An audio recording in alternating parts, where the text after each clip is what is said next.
UMLD, University of Missouri Library Depository, was finished in 1997. The original storage module is approximately 10,000 square feet. The newer module is just over 6. I believe I want to say 6,200 square feet. In terms of capacity, the old module is around 1.5 million volumes. The new module we've estimated around 945,000, which when you think about it is really a testament to the work of the architects and the contractors to create the expansion, to build the expansion, because you're looking at close to 2/3 capacity in a little over half of the footprint. In part, that was done by creating a higher deck, a higher racking system, but they've really done a pretty amazing job in maximizing that space in a way that, creates a much more opportunity in a much smaller footprint. It needed to happen because we are outgrowing the space that we currently have here in Ellis, but also in our specialized libraries around campus. They have space pressures, we have space pressures, and we continue to add 10 to 15,000 books, for example, every year. If we aren't sending 10 to 15,000 books off-site or withdrawing or weeding our collection, then they literally have no place to go, which is where we're at.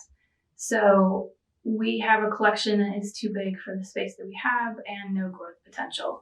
It helps us because, again, it extends the life of the collections, but then it also frees up crucial resources that can then be used for so many other demands that are constantly being made on library spaces really across the entire system. The first fencing went up to clear the construction site in early March of 2020, and the formal turnover date, I believe, was February 1st of 2021. So it's almost exactly a year to the day. It was off by maybe 2 weeks, something like that. The construction companies, the contractors, they really did a tremendous job of being able to deliver the building on time. And then from there, it's obviously been very, very busy ever since. We've had a lot of projects. I believe the first books, the first new transfers were coming in the door.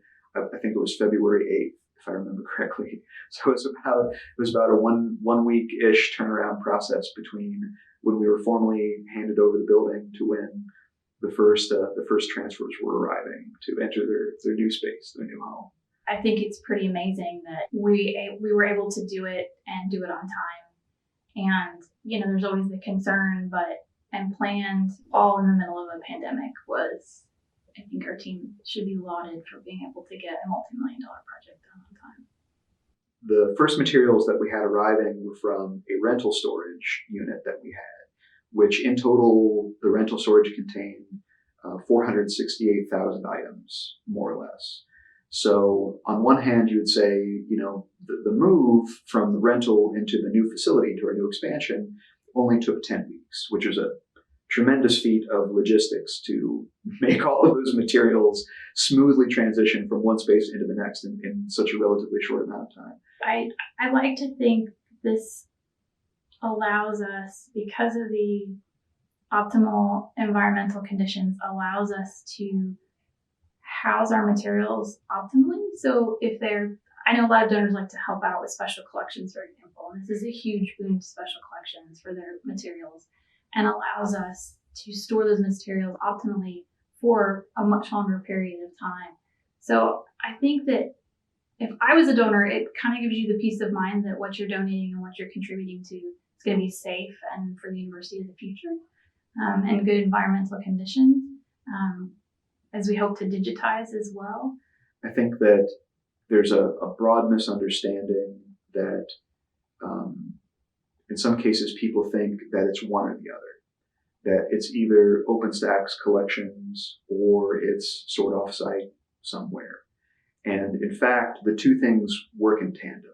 If you don't have the offsite storage capacity in order to maintain, which everyone agrees are very important, valuable collections that, we don't want to get rid of, that we don't want to potentially add, in some cases, length of delivery time by, requesting something through ILL, that sort of thing. we have to keep these collections. But at the same time, to have the breadth of material that our patrons are asking for, whether it's students, faculty, staff, if you were going to take all of the requests that every patron would ask for and try to put them into an OpenStack system, you would have an enormous footprint, far larger than our library could hold, even if you probably doubled the square footage in size. And then you would get into other issues, obviously, in trying to manage that collection and how to find books in a collection of that size. And so it's I think that, again, is sort of a misconception. The two things really go hand in hand. If we didn't have the offsite storage, it wouldn't be that we would be able to just put new shelves up and continue an OpenStack system. It's really both. And the other thing that I would say too is that while I understand, again, the thrill of being able to go down and find something through browsing, the tools for discovering the materials online have improved so dramatically over time that I think in many cases patrons would find that when they really look at the resources that are available to them, they would be really pleasantly surprised how much depth is there. And in many cases, particularly if it's an article or a book chapter, if they're keying into very specific things that they need, we can provide very fast turnaround time in creating a high quality, archival quality scan that we can email them directly.